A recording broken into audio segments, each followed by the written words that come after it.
Hello, and welcome to another episode of Sneaking Into Movies. I'm your host, Chris, with my co-host, as always, Jason. Jason, how are we doing today? Happy to be back from our hiatus. Jason, we have been on a hiatus. I have been traveling for work. We have missed a few episodes. My sister even commented, haven't seen you guys in a while, so good to be back. This movie, we certainly missed the boat as making a fresh review. We talked about it a few weeks ago. It is now in wide release. We're going to be reviewing The Substance today, starring Demi Moore and Margaret Qualley, 2024.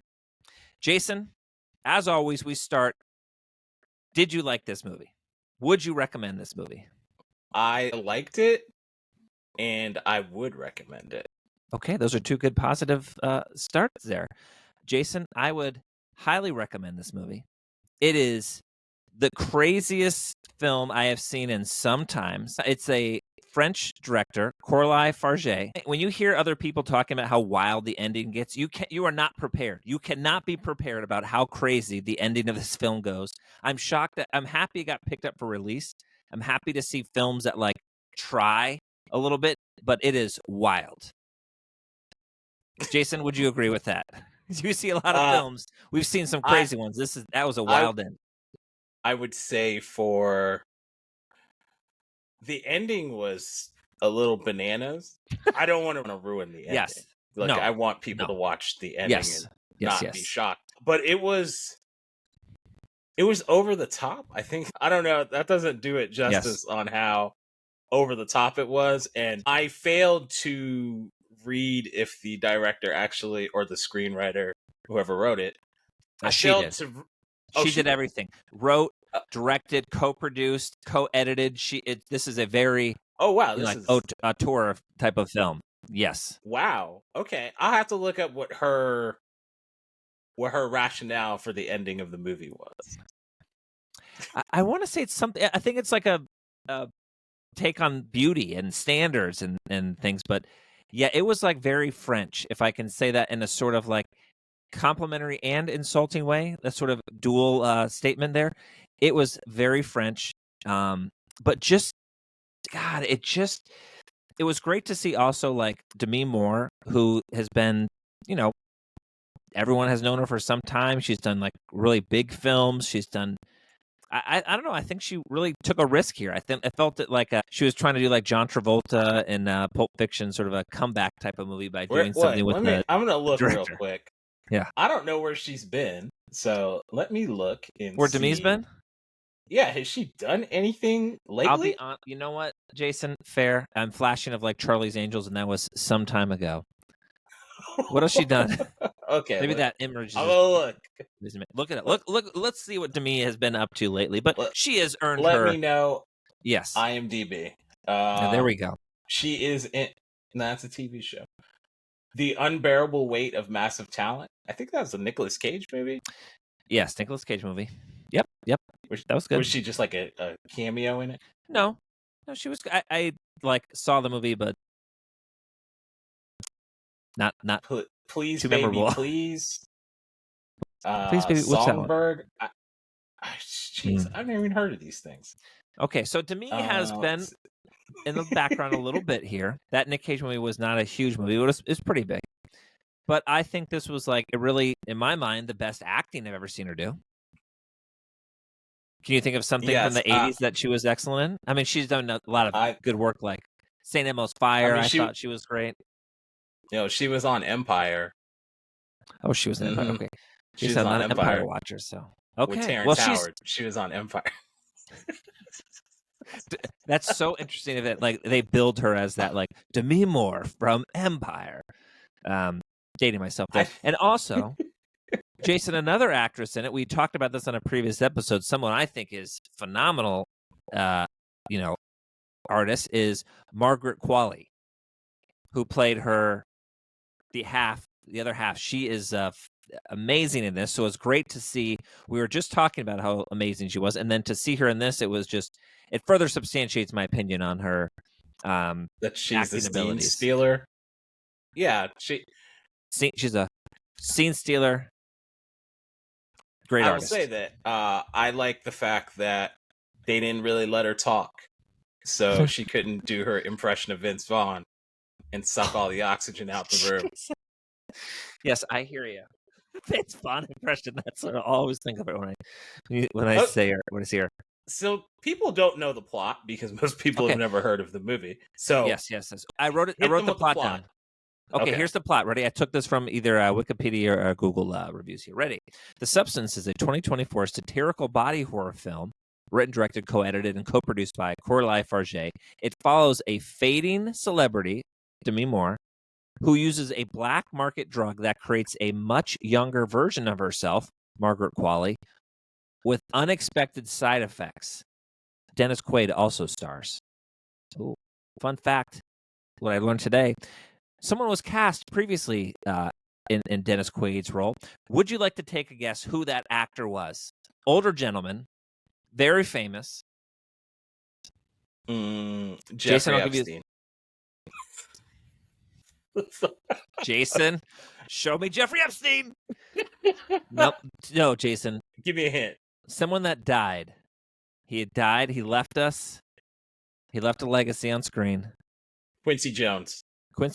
Jason. So close. R.I.P. Quincy. Yet so far. Mr. Ray Liotta was cast in this movie. Okay, I see it. Rest in peace. And then he died, and then we cast Dennis Quaid, who I thought is excellent too. He's had such a great run as well from the 80s. So great star power in this one. Great to see, like I said, Margaret kind of hold her own there. And again, it's like shot with the point of view. You see so many. We talk about films that are just so commercial in nature, where they're safe. And when I say, I just mean safe, that they're appealing to such a populace that it takes less risks.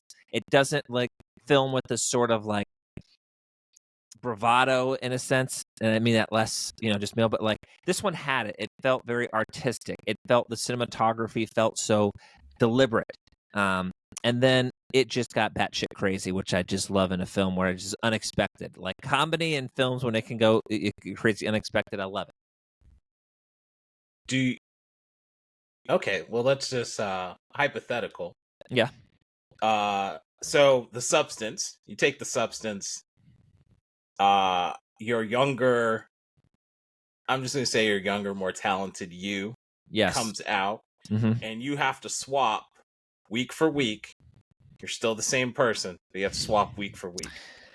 Do you take the Substance if you have the opportunity? Jason, I don't know. I may. If we were like if I'm much older and things seem like it's towards the end anyway, I might be tempted to take a little dance with my youth and make that trade-off. But I think in this film, as we'll try to be spoiler-free, but Demi Moore wasn't that old. She played it too early.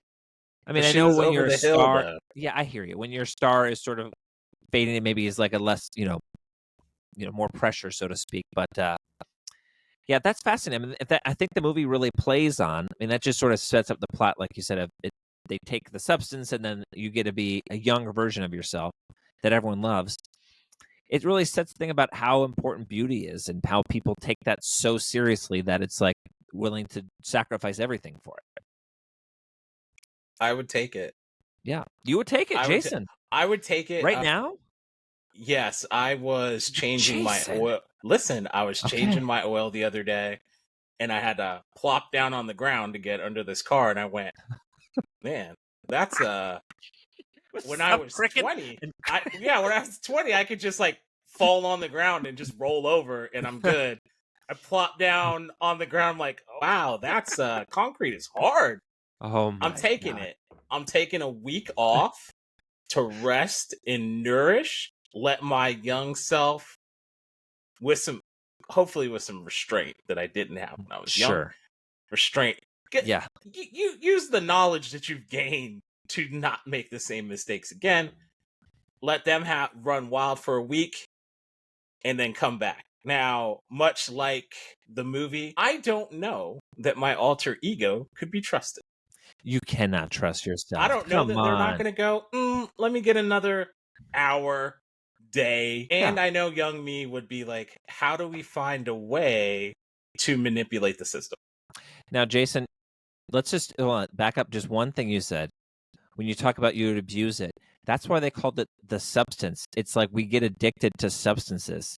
And that speaks to like our nature, our greedy sort of nature as humans, that if something's great, we can't stop it. We are I never even thought about it. It's basically a controlled substance. I never even look at that. Opening doors or lockers. Cinema has unlocked, things that we can't say with words. So, Jason? Well, I do have a question. So this is actually, normally I don't read anything on movies because I just want it to be our opinion and not anybody else's opinion.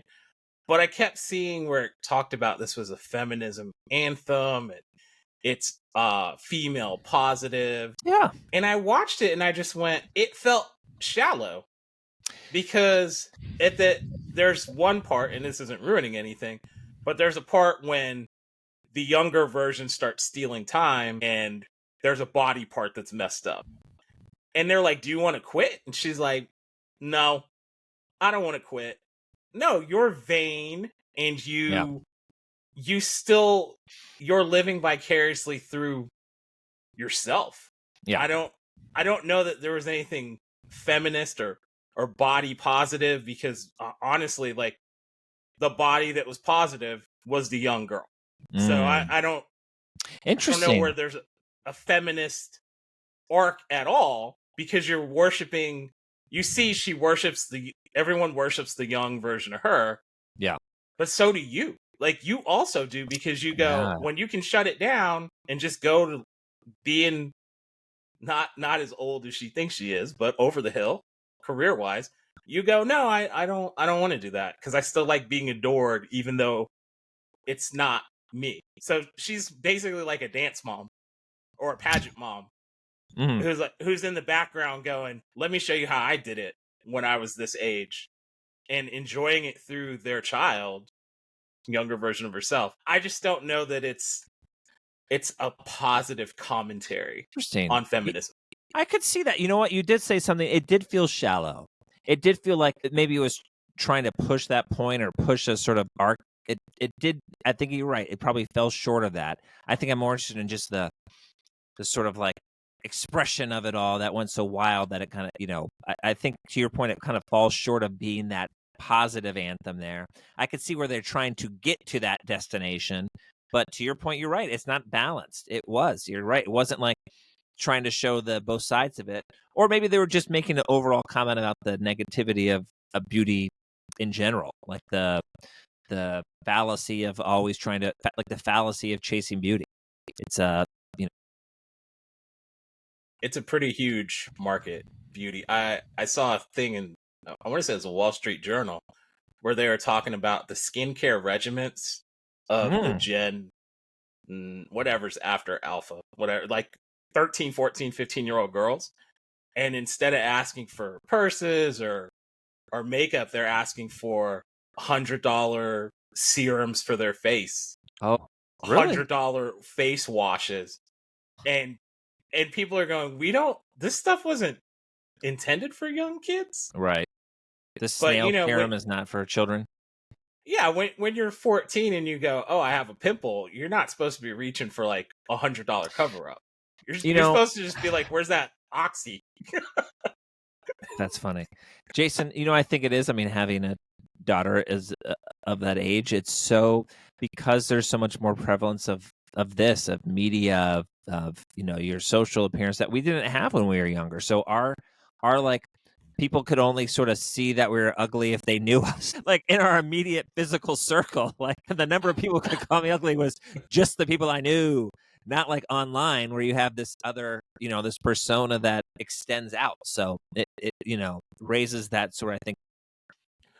The internet is missing from this movie. The internet, social media. Yeah. Which I think if that had been introduced, it would have just compounded it. It would have made it feel, this movie's almost timeless. Yeah. Like if you take out the modern cars, you can probably just shove this in any period and it works because people have been chasing beauty and youth for ever. Since the dawn of time. Pretty sure. I'm pretty sure ever. Maybe that's wrong. Maybe the cavemen didn't.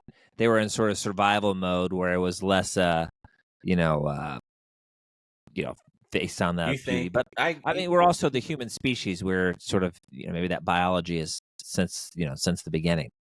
I think since the beginning of time, people have always went, I like that. I like that. I was reading this thing about Napoleon. So Napoleon had a general under him, Alexander Dumas, the writer? the Three Musketeer guy's dad. Oh, so his dad, Alexander Dumas Sr. Thomas Alexander Dumas. Oh, Tom. Okay. And there's a famous quote where he said something along the lines of, I will shoot you before your 6'1" body hits the ground. Because Dumas was 6'1", and the average height was like 5'5", 5'6". He's half African slave and half white aristocrat. Mm-hmm. So as much as it is a racist time, he is still kind of like the ideal of beauty. Even when people are like, we don't really rock with slaves, but he's like half a foot taller than everybody else. Kind of like that 666 thing, the 6-pack, 6 figures. Oh yeah, the very rare. I don't remember what the other 6 is. 6 something. I don't think it's that. Okay. But either way, I think people are chasing that beauty, and by leaving out the social media aspect, it's either brilliant or it's just overlooked, because that's what that's what people are obsessed with right now. Posting themselves online. Sure. That's why these platforms have had to get rid of likes and dislikes, because it was affecting people's actual moods, which it's affecting our society. Which is definitely intended. Yeah. But it wasn't intended that you figure out that it's affecting you. Yeah, exactly. You've seen the game. Get prettier, spend more on clothes. Your favorite celebrity has a $20,000 bag. They have a $1,000 version of that. I need that. It's like that substance. You're chasing it. She chased it. She chased it. She chased it. In the end, so I don't want to ruin the end. Yeah, we're chasing. You know what, Jason? Maybe that's a metaphor. Not just like we're always chasing something. Everyone is chasing something. Chasing beauty, your youth, money, money, lust, whatever you're chasing. I think if you're not chasing, you're just like the sedentariness. I think you're dying. I think humans were meant to chase, to hunt, to sort of try to obtain things. If we didn't, we wouldn't keep, I think, progressing or exploring, and I don't know. That makes sense. Okay, Jason, we're going to get closer. We're coming up on 20 minutes, and I want to try to keep these a little bit shorter. We both like the movie. It has its flaws. I want to reemphasize, if anyone's listening, it is definitely a body horror type of film. There is definitely some parts in there that are, horrific. Okay, wait, Jason, should we tell them what body horror is, though? I don't even really know. That's the first. That's okay, that genre is okay. Go ahead. Yeah, so body horror is basically it's less gory. It's not Saw.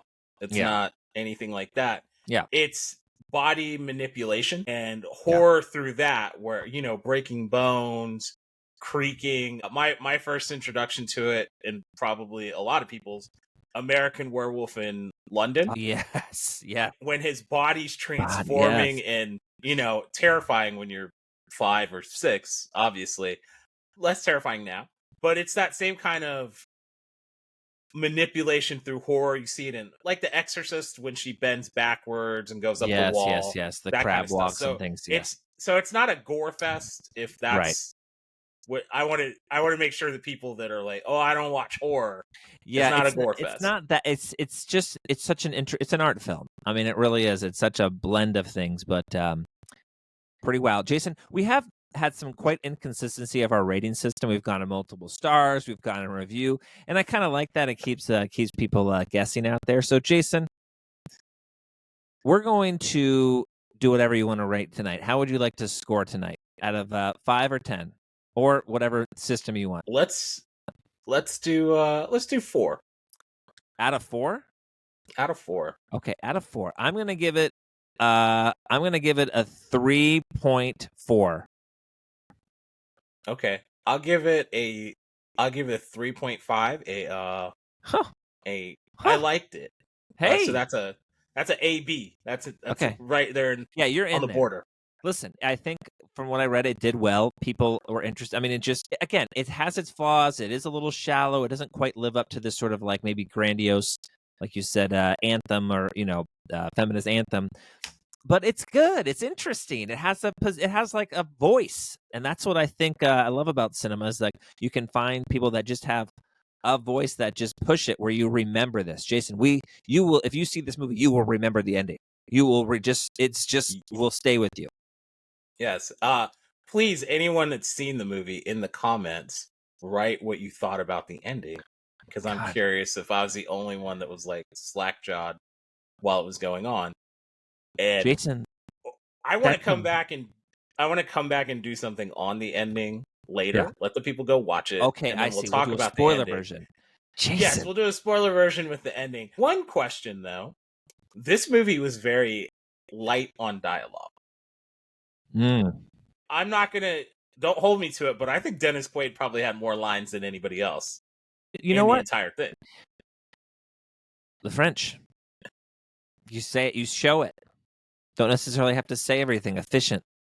Yeah, so I wanted to. Well, no, I wanted to make a comment on how effective it was. Oh no. With just very limited dialogue. Every other movie, especially with your girl in it.